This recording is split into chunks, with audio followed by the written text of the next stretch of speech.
Well, Schatz's appointment to the U.S. Senate set off a flurry of reaction from pundits and the public. It was Senator Danny Noy's dying wish to have Congresswoman Colleen Hanabusa replace him, but Governor Abercrombie made his own decision. Joining us live over Skype is civilbeat.com reporter Chad Blair with more on the governor's decision. Good morning, Chad. Good morning, Jill and Mahia. So you spoke to the governor himself, so why Schatz and why not Hanabusa? Well, the governor made clear in a press conference yesterday that there were a number of reasons, actually.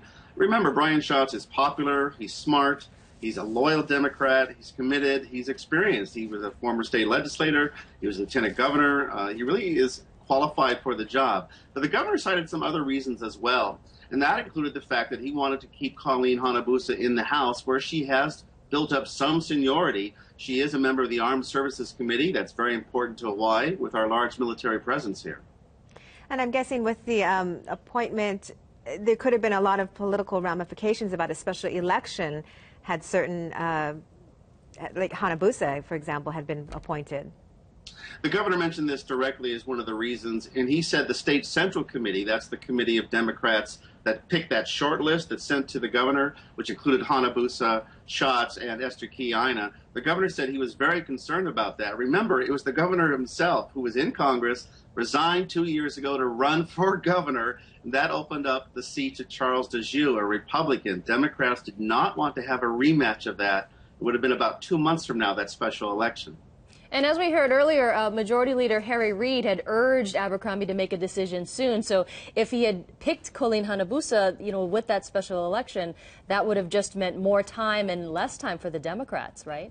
Absolutely. They probably would not have sworn in a new senator until January 3rd, along with Senator-elect Mazie Hirono. That's a full week from now. There are votes that are taking place. I'll throw out two other reasons the governor did not mention. One of them is age. Brian Schatz is only 41 years old. 40 years old, rather. Colleen Hanabusa, 21 years older than Brian, and Mazie Hirono, 25 years older. So I think the governor was looking down the road, who's going to be in Washington for a long time. One other point, the governor, you might say, now has his own man in Washington. He gave Brian Schatz this job, and Schatz is probably going to remember that. But we're going to have to see what happens as far as the backlash against Abercrombie now. Yes, you just don't know what's going to happen 2 years from now. In 2014, both Senator-elect, soon-to-be Senator Schatz, it'll happen today, will be up for re-election. So will Governor Abercrombie. And people are already talking, gee, will there be a challenge either to Senator Schatz or to Governor Abercrombie? Maybe Colleen Hanabusa coming back to run for governor. Who knows? That's right. We've heard that name coming up to see if there would be a challenge to the governor. All right, Chad Blair, thank you so much for joining us this morning. And you can find the complete stories that we just discussed on civilbeat.com.